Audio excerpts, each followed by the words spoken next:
Well, Warren, despite your penchant for a high-vis vest, I should have wore it today. You're quite a fashionista as well. So let me take you to Melbourne, where the Melbourne Fashion Festival is the largest consumer fashion event in the country, with the general public given access to the best designers and the biggest trends. And for the first time, Indigenous designers have been given a major runway show to rival some of Australia's most popular designers. Here's Sky News Melbourne reporter Annalise Nielsen with this report and a warning for Aboriginal and Torres Strait Islander viewers that the following story may contain images and voices of deceased persons. Beautiful people, stunning clothes and plenty of inspiration for the sartorially savvy. The Melbourne Fashion Festival is the #1 event for Australians to get a look at what we'll all be wearing in the next year. For Indigenous designers with creativity and passion, it's become a chance to incorporate their history and culture, as well as artistic flair, into the clothes we wear. We wanted to provide a platform where they could actually showcase their designs and show the fashion industry that they're here. In 2010, Global Indigenous Management, a group founded to support Indigenous people in fashion, took part in a small showcase at the Melbourne Fashion Festival. The idea was to give young Aboriginal people a chance to walk the catwalk. 2 years later, the group asked to host its own show during the festival. The festival stands for inclusiveness, so of course, therefore, when we were approached by Tina and her team about staging a runway show, we embraced it, like we do with multiple events and multiple community events. They called it the Global Indigenous Runway, and it's just grown from there.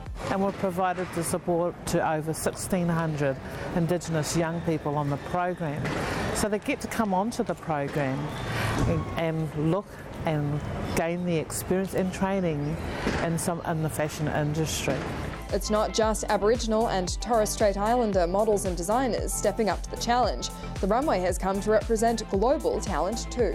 We've got them coming from Native American Arizona to First Nations to Pacific to New Zealand, and particularly most of them are all coming from Australia.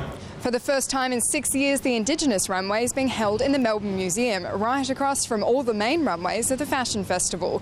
For many travelling here, this is their big break into designing, modelling, being in the support crew, even in hair and makeup. For some, their entire towns have fundraised just to get them here. This is a great sign. It's a great sign for Australian fashion. It's a great sign for cultural awareness. And look, it's a great sign for consumers to have something and do something that's really culturally awakening.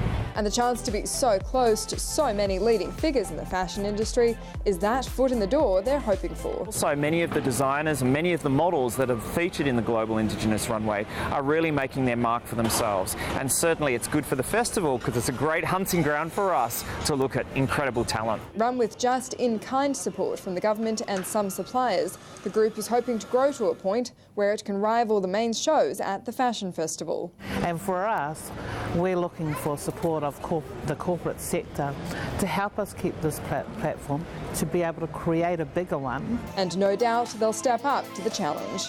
We wanted to create a program where young Indigenous people could be inspired and to aspire to be. So it's all about aspirational pathways. Annalise Nielsen, Sky News, Melbourne. Now, of course, this is right up the alley of my sartorially splendid co-host, Warren Mundy. Very dapper fashionista I am. So do you see yourself on the catwalk, or do you see yourself more as a designer? Look, I could probably do both. I think I'll give it a bit of a run. I thought you might say that.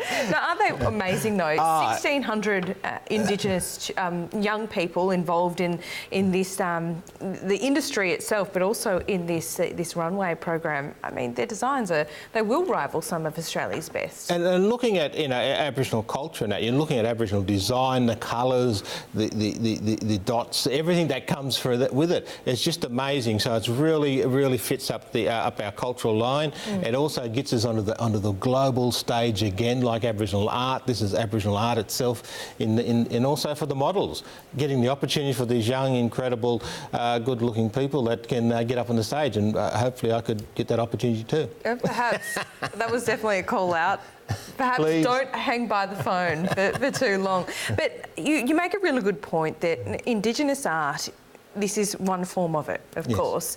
But this also highlights to me the strong connection that Aboriginal people have with the land and how it comes out in these designs, which is just beautiful. I just looking at that and just going, wow, amazing. There's incredible designs and incredible opportunities for them. And look, I've got to congratulate the fashion show organisers for doing this. Absolutely, and I have noticed your tie as well. Okay. Now, coming up